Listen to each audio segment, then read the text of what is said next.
সকালের বাসেই আসছে। তাহলে তো এতক্ষণে পৌঁছে যাবার কথা। ও এসে গেছে। এসে গেছে, আল্লাহর রহমতে বাঁচবেন অনেকদিন। কিরে মা, কেমন আছিস? চাচা কেমন আছে? ভালো ভালো মা। ওয়ালাইকুম আসসালাম। দোয়া করি বাবা, আল্লাহ যেন তোমাদের আরো সুখে রাখেন। কে গো সুন্দরী, জার্নিতে কোনো কষ্ট হয়নি তো? হয়েও থাকে দোলা ভাই, আপনাকে দেখে ভুলে গেছি। তোমার বোন কিন্তু সামনেই আছে, আপাতত তাকে দেখে সব ভুলে থাকো। চাচা, আমি একটু নামাজটা পড়ে আসি। ঠিক আছে। কাজল, তুই কেমন আছিস? ভালো, তুমি ভালো আছো?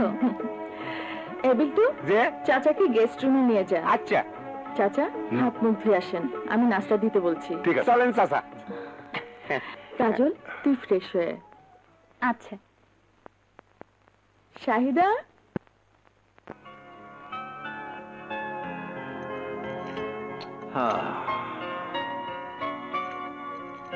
কি গো সুন্দরী, বাবা মাকে ছেড়ে থাকতে কষ্ট হবে না?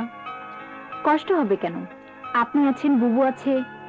ঠিকই তো, তাছাড়া লেখাপড়ার জন্য কষ্ট হলেও মেনে নিতে হবে। ইয়াসমিন, আমি কিন্তু কাল সকালের গাড়ি ধরবো। সে কি, কাল সকালে চলে যাবেন? 7 দিনের আগে বাড়ি যাবার কথা মুখেও আনবেন না। না রে মা, তোর চাচি একলা আছে। কিন্তু চাচিকে নিয়ে এলেন না কেন? মা আসবে ঢাকায়। আমার নানার বাড়ি মাত্র 20 মাইল দূরে, সেখানে রিক্সা যেতে হয় দেখে যেতে চায় না। একবার বাসে উঠে কি অবস্থা হয়েছিল মনে নেই? ঢাকা পর্যন্ত এলে কি যে হবে আল্লাহই জানে। যাই হোক, কাল কিছুতেই যেতে পারবেন না। 2 দিনে চাচির তেমন কোনো কষ্ট হবে না। তা হয়তো হবে না, কিন্তু সমস্যা আরো আছে। কি সমস্যা? ধান উঠতে শুরু করেছে, এই সময় একটা দিন না থাকলে অনেক ক্ষতি হয়ে যেতে পারে। ও আচ্ছা আচ্ছা আচ্ছা। তোমরা আর বাধা দিও না বাবা, কথা দিচ্ছি ধান ওটা শেষ হলে আবার আসবো। ঠিক তো? একদম ঠিক। তা কল্লোল বাবাজিকে দেখছি না যে? মানে এই তো চলে আসবে চাচা। কার কথা আবার? ওই যে এক পলকে একটু দেখা, আর একটু বেশি হলে ক্ষতি কি ছিল? আরে এত হতাশ কেন? তোর মন প্রাণ যদি এতই চায় নিশ্চয়ই তাকে পেয়ে যাবি। তোরা সবাই একটু দোয়া করিস। আরে তা তো করবই, কিন্তু দোস্ত, তোর ভাই তো তোদের গার্মেন্টস এর স্টক লটটা আমাকে দিতে চাইছে না। ডোন্ট ওয়ারি, আমি ভাইয়াকে বোঝাবো। এখন চলে। বাই। এই বলছো, চল চল।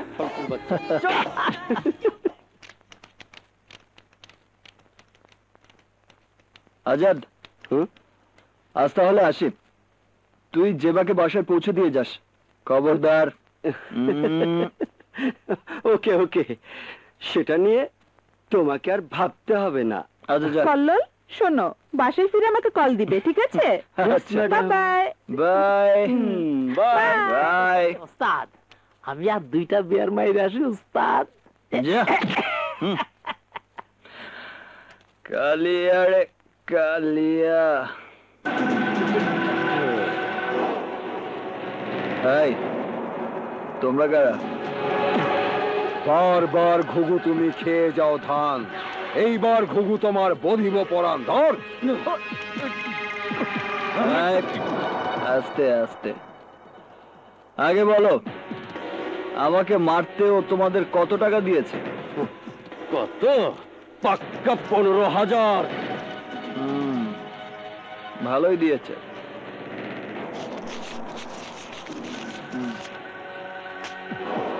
এই নাও 20,000।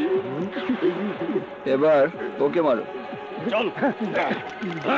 থামো থামো, আরো 10,000 দিলাম। এই নাও, মারো সারাটি। চল। তাহলে মোট কত টাকা পেলে? 45,000। এই টাকা হলেই চলবে।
ঠিক আছে ঠিক আছে, ওঠ। তোদের সবার চিকিৎসা আর যাতায়াত খরচ দিয়ে গেলাম, এবার ওকে সাইজ কর। যা।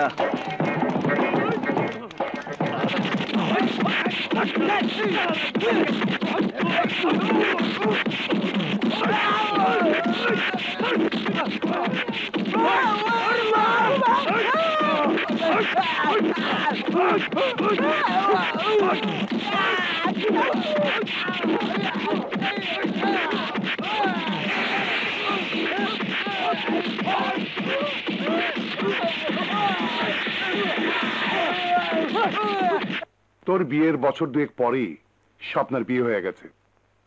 আল্লাহর রহমতে জামাইটাও খুব ভালো পেয়েছি। তবে আমার দুর্ভাগ্য, তোরা তখন বিদেশে ছিলি, বিয়েতে থাকতে পারিসনি। খুবই ভালো লাগলো স্বপ্নার কথা শুনে।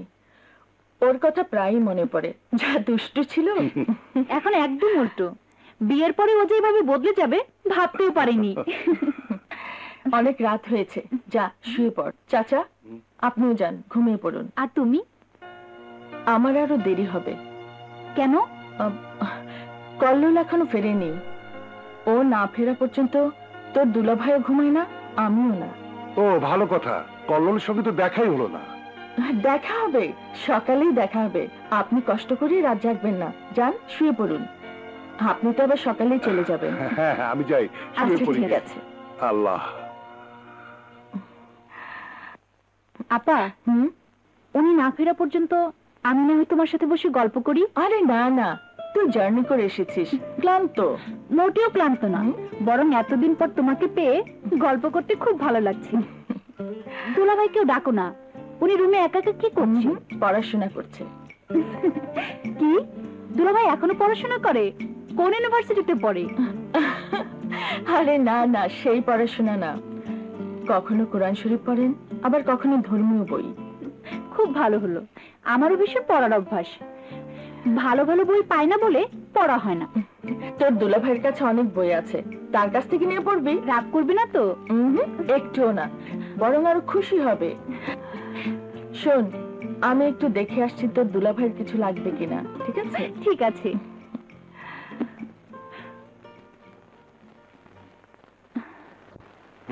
শোনো, এদিকে এসো।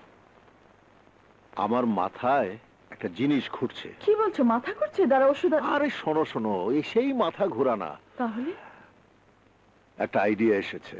ও, কেন জানি মনে হয় আল্লাহর রহমত নাজেল হয়েছে বাড়িতে।